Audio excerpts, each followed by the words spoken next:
In this video, we will provide an overview of neural networks using an example with one hidden layer. In this video, we will cover Introduction to neural networks with one hidden layer featuring two neurons. Create a neural network with one hidden layer using nn.module. Create a neural network with one hidden layer using nn.sequential. Finally, how to train the neural network model. A neural network is a function that can be used to approximate most functions using a set of parameters. Let's look at an example for classification. Let's look at an example of classification where we overlaid the color over the feature. In the context of neural networks, it's helpful to think of the classification problem as a decision function. Just like a function when y equals 1, the value is mapped to 1 on the vertical axis. We can represent the function like a box. This box function is an example of a decision function. Any values of x in the following region is 1. Any value of x in this region is mapped to 0. Let's build a neural network with a few linear classifiers. In this example, we cannot use a straight line to separate the data.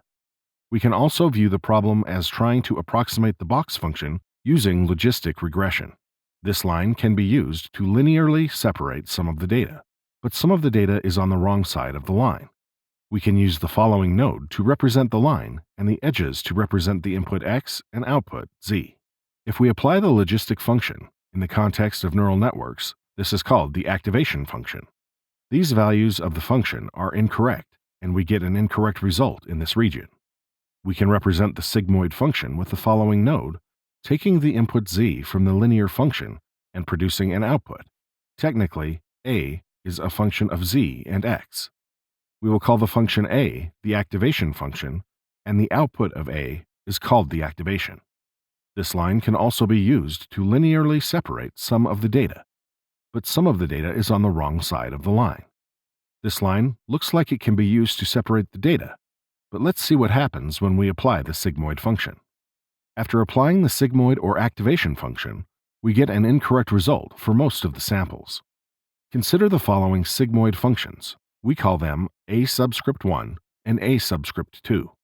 If we subtract the second sigmoid function from the first sigmoid function, we get something similar to the decision function. We can also apply the following operations with a linear function, i.e., just subtract the second activations from the first activation function. We will use the following graph to represent the operation. The a subscript 1 and a subscript 2 represents two sigmoid functions. The superscript represent which layer of the neural network we are on. If we apply a threshold setting, every value less than 0.5 to 0 and greater than 0.5 to 1, we get the exact function we are trying to approximate. We can use the graph to represent the process. We apply two linear functions to x, and we get two outputs. To each linear function, we apply a sigmoid. We then apply a second linear function to the outputs of the sigmoid. We usually apply another function to the output of this linear function, then apply a threshold. This diagram is used to represent a two-layer neural network. We have the hidden layer. The second layer is called the output layer. Each linear function and activation is known as an artificial neuron. In this case, the hidden layer has two artificial neurons. The output layer has one artificial neuron. As models get more complicated, we will use the following representation, the nonlinear term overlapping the linear term. Sometimes we will leave out the bias term. As models get more complicated, we will sometimes only show the number of layers and artificial neurons and drop the parameters. It's helpful to look at the outputs of each component of the neural network. The output of the linear component is a 2D plane that looks like this. These red data points get mapped to these points in the 2D plane. These blue data points get mapped to these points in the 2D plane, and so on. This output is not very insightful.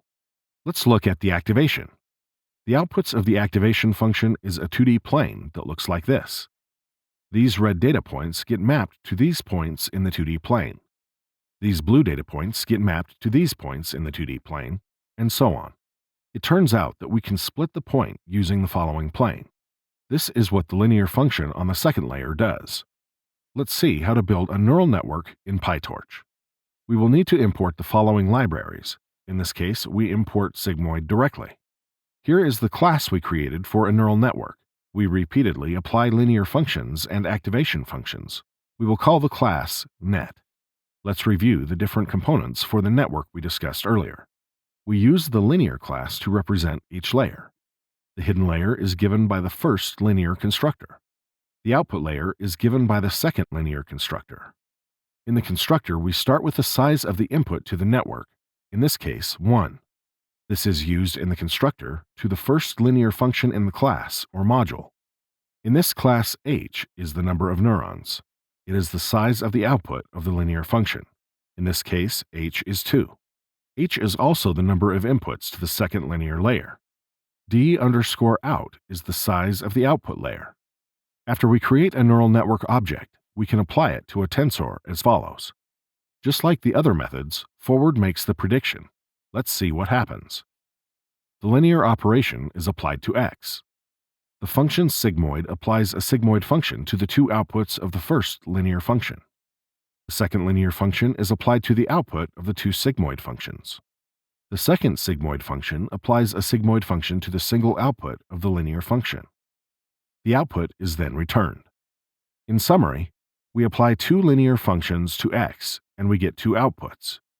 To each linear function, we apply a sigmoid. We then apply a second linear function to the outputs of the sigmoid. We usually apply another function to scale the output. Just a note, we can also use neural networks for regression by simply removing the last sigmoid function and changing the loss function. We will show you how in some of the labs. A neural network is essentially performing matrix multiplication. Let's look at the matrix interpretation. As you recall, linear is essentially a matrix. Let's represent the sample x as follows with an orange box. We can interpret the operations as follows. In this case, our matrix W has one row, and two columns similar for the bias is the number of columns in the matrix is W is 2, representing the number of neurons. The number of rows is 1, representing the input size.